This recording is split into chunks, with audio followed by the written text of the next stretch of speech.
The sun was setting as Ethan drove down the winding back roads of rural West Virginia. He had always loved exploring new places, venturing off the beaten path. But this time, it felt different, eerily different. He had planned a quick trip to visit an old high school friend, Mason, who lived in a remote town nestled deep in the Appalachian Mountains. His GPS had stopped working an hour ago, leaving Ethan to rely on his instincts and a paper map he'd grabbed from a gas station earlier. But now, it was clear. He had made a wrong turn somewhere. The road had narrowed significantly, and the dense trees pressed in from both sides, casting long shadows that made it feel like the forest was swallowing him whole. Ethan glanced at his gas gauge. The needle hovered dangerously close to empty. Panic started to creep in, but he tried to stay calm. Just ahead, he spotted a dirt road veering off to the right. There was a weathered sign, half hidden by overgrown weeds, that read, "Elmswood Gas and Supplies, 3 miles." With no other option, Ethan turned onto the bumpy road, which snaked deeper into the woods. Every mile felt longer than the last, and his mind kept drifting to horror stories he'd heard about backwoods communities, isolated, lawless places where outsiders weren't welcome. He pushed the thought aside, telling himself he was being paranoid. Finally, the trees parted, and he arrived at a clearing. The gas station was a dilapidated structure that looked like it hadn't seen a customer in decades. The pumps were ancient, rusted relics of a bygone era. An old, beat-up pickup truck sat on the side, its windows filthy and the tires flat. Ethan hesitated, but he was out of options. He parked the car and got out. As he approached the station, an old man with grizzled hair and a sunken face stepped out from behind the counter inside, moving slowly as if every bone in his body creaked. His pale eyes fixed on Ethan, and a shiver ran down Ethan's spine. "Need some gas?" the old man rasped, eyeing him suspiciously. "Yeah," Ethan replied, trying to sound casual. "I'm a little lost, trying to get to Copper Ridge." The old man grunted. "You're way off, boy. Copper Ridge is about 40 miles west, and the roads out here ain't too friendly after dark." Ethan felt a knot tighten in his stomach. "Can you at least point me in the right direction after I fill up?" The old man didn't answer right away. Instead, he shuffled over to the pump, but as he did, Ethan noticed movement from the corner of his eye. A woman stood at the side of the building, half hidden in the shadows. She was watching him, her dark eyes glinting unnaturally in the fading light. She didn't smile or speak, just stood there, staring. The old man finished pumping the gas and returned to the counter inside the station. But as Ethan handed him a few bills, he noticed something odd. There were no other vehicles, no other signs of life around. The place seemed frozen in time, like a forgotten relic. "You'd better leave quick, son," the old man said under his breath as he handed back the change. "Ain't safe here when night falls." Before Ethan could ask what he meant, the woman from outside appeared in the doorway. She was younger than the old man, but her eyes were hollow, as if life had been drained out of her. "You should stay," she said softly. "It's dangerous out there. Real dangerous." Ethan glanced at her, then back at the old man, who shook his head almost imperceptibly. His gut screamed at him to leave, but he forced a polite smile. "Thanks, but I think I'll get back on the road." As he turned to leave, a loud thud echoed from the back of the station, followed by muffled whispers. Ethan froze. There was something, or someone, else back there. Without waiting to find out, he quickened his pace toward the car, his heart racing. He could feel eyes boring into his back, and the air felt thicker, like the entire clearing was pressing down on him. Ethan climbed into his car, started the engine, and hit the gas. The station quickly disappeared behind him, but as he sped down the road, something in his rearview mirror caught his eye. Figures, several of them, standing at the edge of the trees watching him. A cold sweat broke out on his forehead. The dirt road seemed longer now, winding endlessly through the forest. The trees loomed closer, and the darkness was swallowing the last remnants of daylight. His hands gripped the steering wheel tightly as he tried to navigate the twists and turns. But after what felt like hours of driving, Ethan realized something horrifying. He was back at the gas station. It was impossible. He had driven straight the entire time, but there it was. The dilapidated building, the rusted pumps, and the same old truck sitting by the side. The woman was still standing there, staring at him, only now she wasn't alone. More figures emerged from the trees, silent and ghost-like. They were all watching, waiting. Ethan's heart pounded as he realized he was trapped. No matter which way he turned, the road always led him back here. He slammed his fist on the steering wheel in frustration and fear. He had no idea what these people wanted or how to escape. Suddenly, the figures began to move. Slowly, deliberately, they stepped closer to the car. The old man stood in front, his expression unreadable. Ethan threw the car into reverse, the tires kicking up dirt as he tried to back away. But the figures kept coming, their footsteps eerily synchronized, their faces expressionless. Ethan's mind raced. Was this some kind of twisted game? A trap he had unknowingly walked into? He had no time to think.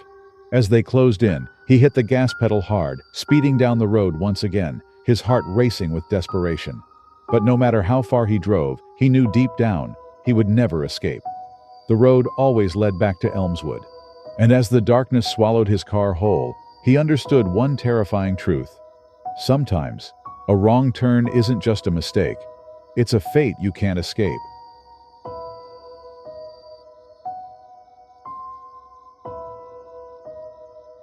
It was supposed to be a simple road trip. I had been driving through rural Pennsylvania, on my way to visit an old friend. The sun was starting to set, casting a golden light over the open fields. I had my music on, the windows down, and nothing but miles of road ahead of me. I was on a detour. Some roadwork had blocked the highway, so my GPS was recalculating, suggesting a shortcut through back roads. I didn't think much of it. I liked taking the scenic route anyway, but after an hour, the road narrowed, and the fields gave way to thick woods. The GPS signal dropped, and before I realized it, I was driving deeper into nowhere, surrounded by trees on all sides. The asphalt turned to gravel, then dirt, and finally, it felt like I was driving on nothing but roots and rocks. I tried to turn back, but there wasn't a good place to make a U-turn. The light was fading fast, and my unease grew with each passing minute. I pressed forward, hoping the road would lead to a town, or at least another highway. That's when I saw it. A small clearing up ahead. In the middle of it, an old barn with peeling red paint. Next to it, an old farmhouse, the kind you'd expect to be abandoned. But there was a single light on in one of the windows. I debated with myself. Should I stop and ask for directions, or just keep driving and hope to find a main road? Something told me to keep going, but curiosity, or maybe desperation, got the better of me. I pulled over, cut the engine, and got out of the car. The evening air was heavy and still, not even the sound of insects. As I approached the house, I noticed a truck parked out front, rusted, with its tires half sunken into the earth. It didn't look like it had moved in years, but the light was still on. I knocked on the door, hoping for some friendly local who could point me back to civilization. The door creaked open a few inches, and a man stepped out, tall and broad, wearing dirty overalls and a worn baseball cap. His eyes were narrow, and his mouth pulled into a tight line. He looked me over like he was sizing me up. "Lost?" he asked, his voice low and gravelly. "Yeah, my GPS cut out and I'm trying to get back to the highway," I explained, forcing a smile to hide my nervousness. "Think you could give me directions?" He didn't say anything at first, just stood there, his hand gripping the doorframe. After what felt like forever, he nodded slowly.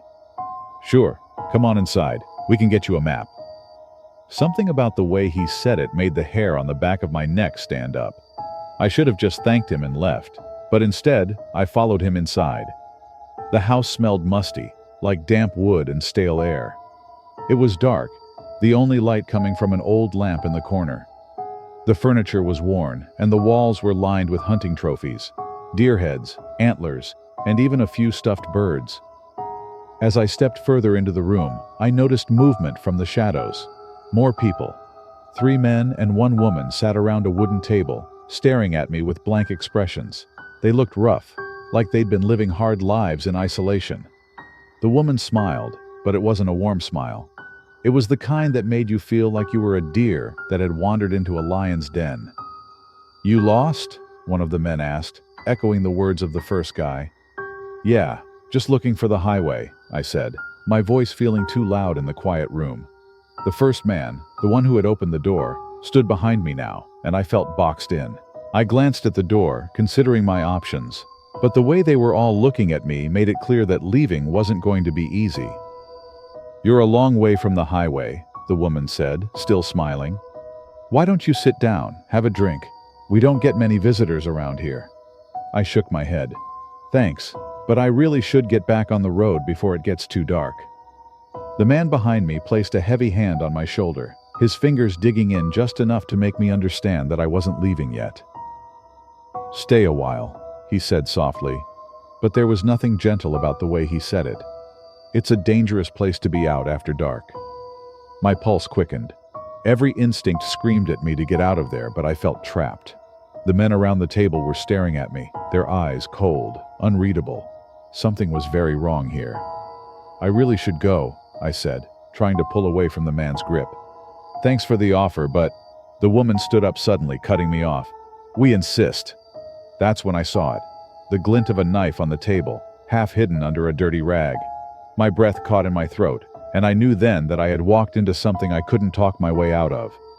The man behind me squeezed my shoulder harder, and I winced from the pain. The others rose slowly from their chairs, closing in around me.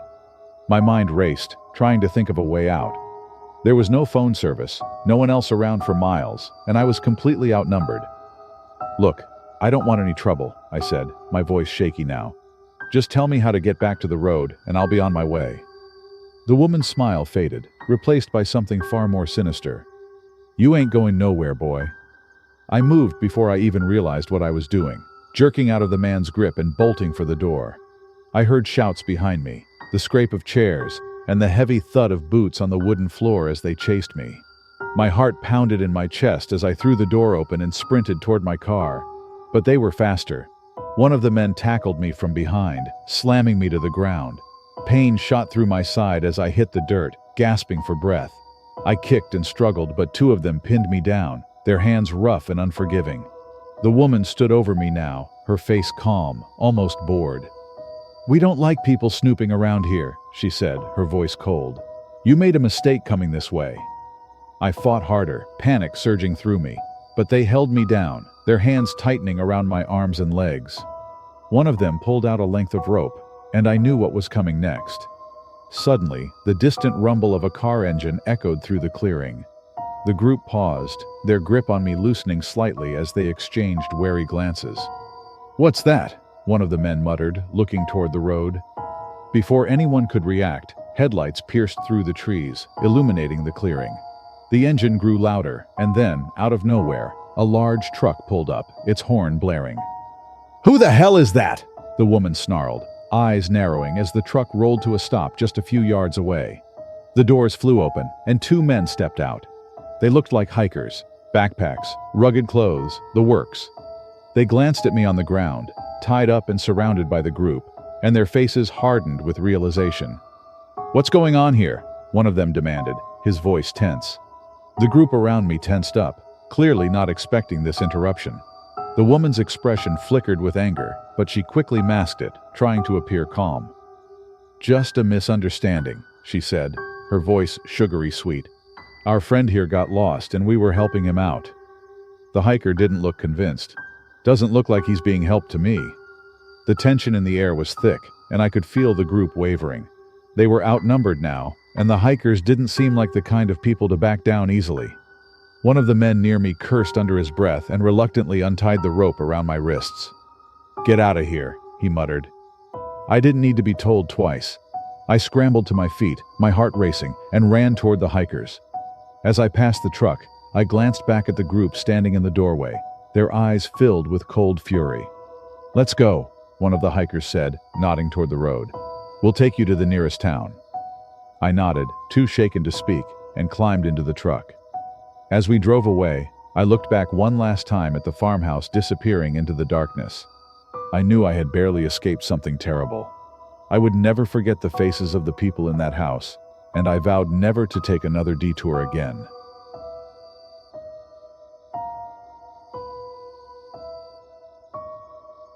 It was supposed to be a routine road trip, nothing out of the ordinary. Caleb and Emma were heading back from a weekend hiking trip, cruising down the interstate through the vast desert of Nevada.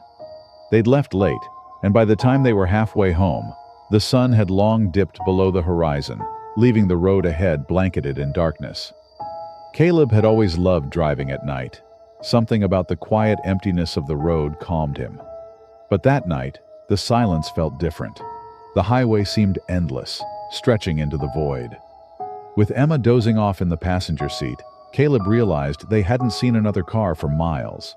His GPS had lost signal hours ago, and now they were relying on intuition and highway signs to get home. That was when he noticed it, the low fuel light blinking on the dashboard. "Damn it," Caleb muttered under his breath, checking the dashboard again. He had been too focused on the drive to notice the tank running low. They needed gas soon.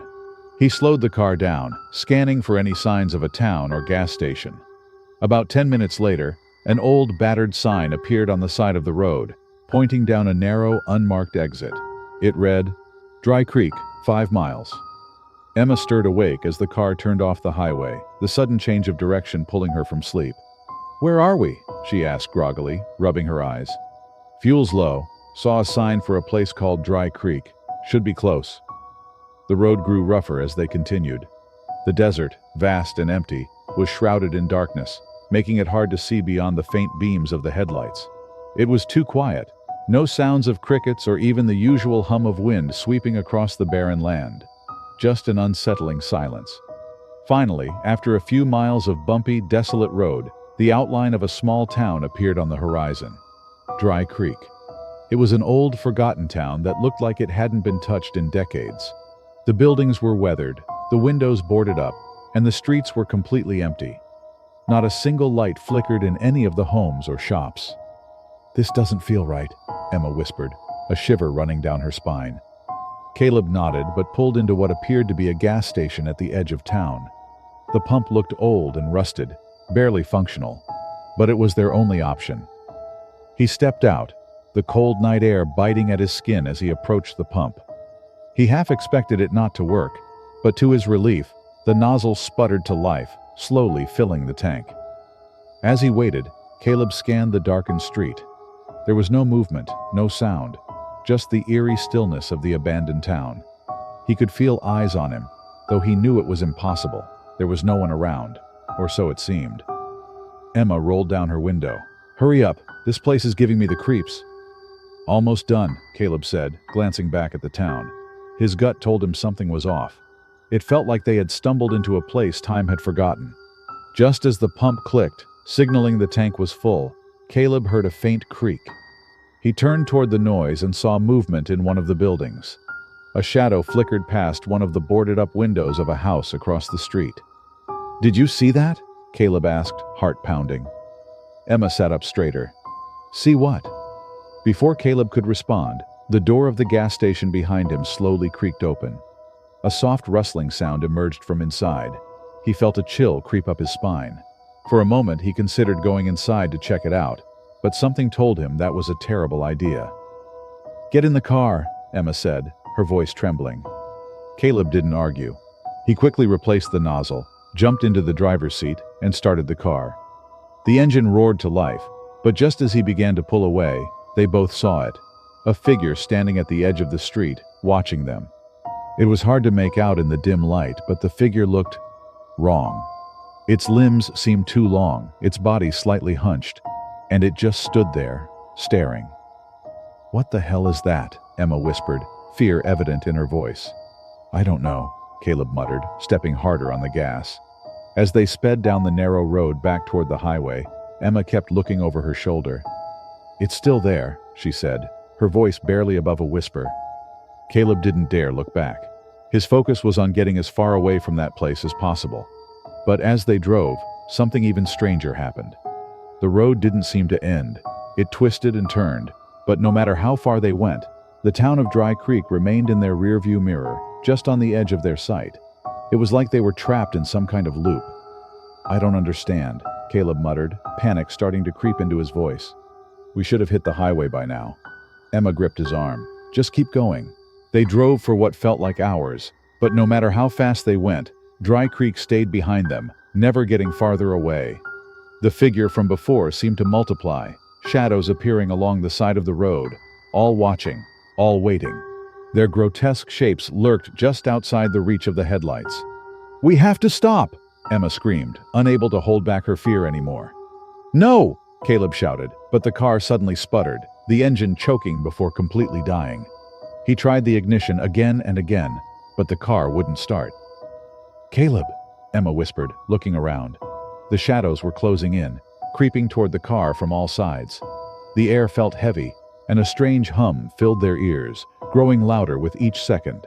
Then, from the darkness, came a soft, raspy voice. "You shouldn't have come here." Caleb and Emma whipped around, but no one was there. The voice was all around them, echoing in the night. Slowly, shapes emerged from the shadows, figures twisted and distorted, their eyes glowing faintly in the dark. "Run!" Caleb screamed, grabbing Emma's hand. They bolted from the car, sprinting down the road, but it was no use. No matter how far they ran, the town stayed behind them. The figures followed, silent and relentless. They ran until their legs gave out, collapsing onto the dusty road, hearts pounding in their chests. And that's when they realized the horrifying truth. There was no escape. They had taken a wrong turn, and now they were part of Dry Creek, a place where the lost never leave.